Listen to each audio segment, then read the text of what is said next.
नमस्कार दोस्तों, wisdom tree में आपका एक बार फिर से बहुत बहुत स्वागत है। दोस्तों, आज हम बात करने वाले हैं द्रौपदी की कुछ ऐसे बड़े विख्यात और कुख्यात शापों की जो उन्होंने अपने जीवन काल में दिए। जी हाँ दोस्तों, द्रौपदी ने अपने जीवन काल में कुछ बड़े ही विचित्र लोगों को विचित्र शाप दिए। आइए दोस्तों, हम उन शापों के बारे में बात करते हैं। दोस्तों, क्या आपको पता है कि द्रौपदी ने घटोत्कच को शाप दिया था और इसी वजह से घटोत्कच की इतनी अल्प आयु में मृत्यु हो गई। जी हाँ दोस्तों, ये बात उस वक्त की है जब एक बार घटोत्कच इंद्रप्रस्थ आया था। जब घटोत्कच इंद्रप्रस्थ आया तो उनकी माताजी हिडिंबा ने घटोत्कच को यह कहा था कि वे और किसी को न मिले, सीधा अपने पिताजी भीमसेन को मिले और किसी और से न मिले और द्रौपदी के आगे पास में न जाए और उनके आगे कोई नतमस्तक ना हो, उनसे कोई आशीष ना ले। दोस्तों, ये बात द्रौपदी को बिल्कुल भी पसंद नहीं आई, क्योंकि ना सिर्फ द्रौपदी भीम की पत्नी थी, मगर वे युधिष्ठिर की भी पत्नी थी और उस नाते से वे इंद्रप्रस्थ की महारानी भी। तो दोस्तों, उनको ये बात बहुत खराब लगी और उनको ये ऐसा लगा कि मानो ये उनकी पर्सनली बहुत इंसल्ट कर दी है और उन्होंने इसको बहुत पर्सनली लिया और इसके चलते उन्होंने घटोत्कच को एक बहुत ही भयंकर शाप दिया। जी हाँ दोस्तों, द्रौपदी ने घटोत्कच को एक ऐसा शाप दे डाला जो शायद किसी भी माँ के लिए देना बड़ा मुश्किल है, मगर उन्होंने ये शाप दिया। उन्होंने बहुत ही ज्यादा क्रोध में आकर के ये शाप दे दिया घटोत्कच को कि घटोत्कच की आयु बहुत कम होगी और बहुत ही अल्प आयु में वह मारा जाएगा और एक बकायदा युद्ध लड़े बिना ही उसकी मृत्यु हो जाएगी। बकायदा युद्ध से मतलब यह है कि वो युद्ध में लड़ते हुए मतलब एक अच्छे से पूरा युद्ध लड़ करके वो नहीं हारेगा, पर उसकी अल्प आयु में ही इसी प्रकार मृत्यु हो जाएगी। दोस्तों, ये सुनकर के हिडिंबा, जो कि घटोत्कच की माता जी थी, आग बबूला हो गई। वो बहुत नाराज हो गई और उन्होंने द्रौपदी को भी एक भयंकर शाप दे डाला।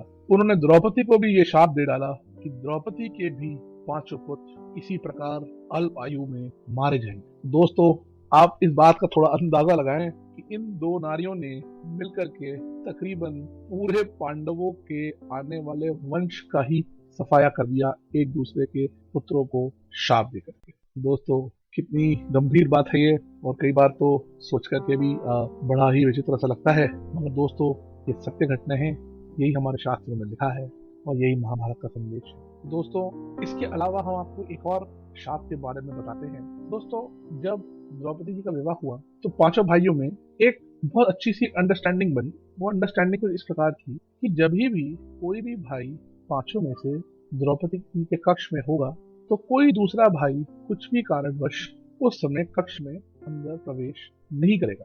तो सब बात समझ भी आती है कि प्राइवेसी बहुत जरूरी है और इस तरह का कोई एक नियम बना लेना आवश्यक भी था, लाजमी भी था और बहुत इफेक्टिव भी था। और ये काफी कठोर बनाया गया। दोस्तों, ये कुछ इस प्रकार से ये शर्त रखी गई कि जब भी कोई भाई द्रौपदी के कक्ष में होगा तो वह अपने जूते या चप्पल अपने कमरे के बाहर उतार करके अंदर प्रविष्ट होंगे और कोई भी दूसरा भाई अगर होगा तो वह बाहर चप्पल देखने के पश्चात वापस चले जाएंगे, वो समझ जाएंगे कि कौन सा भाई कमरे में अंदर मौजूद है। सब कुछ भली भांति चल रहा था दोस्तों, मगर एक बार अर्जुन से ये गलती हो गई। दोस्तों, ये गलती का एक सजा भी आपस में सबने रखी थी। वो सजा ये थी कि अगर कोई भी भाई इस प्रकार की अवहेलना करता है इस पूरे अंडरस्टैंडिंग की, पूरे इस अनुबंध की, तो उस भाई को 1 साल के लिए वनवास भोगना पड़ेगा। और दोस्तों, ऐसा हुआ भी।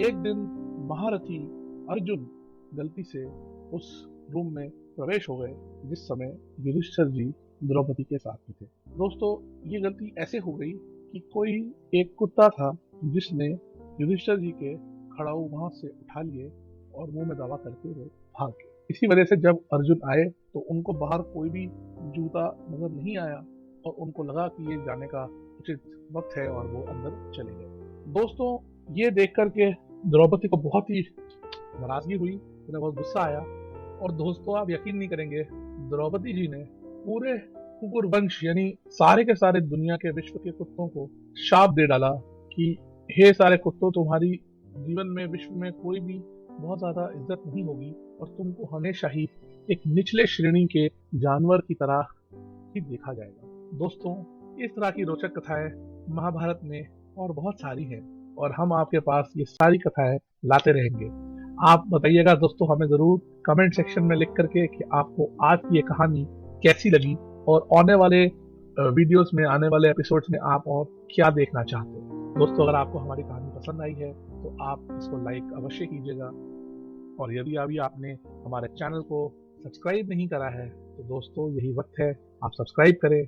और आप अगर चाहते हैं कि आपके और भी ऐसे मित्र हैं, दोस्त हैं, सगे संबंधी हैं जिनके पास ये इन्फॉर्मेशन, ये कहानी, ये कथाएं पहुंचनी चाहिए, तो आप उन सबके साथ ये शेयर ज़रूर करें।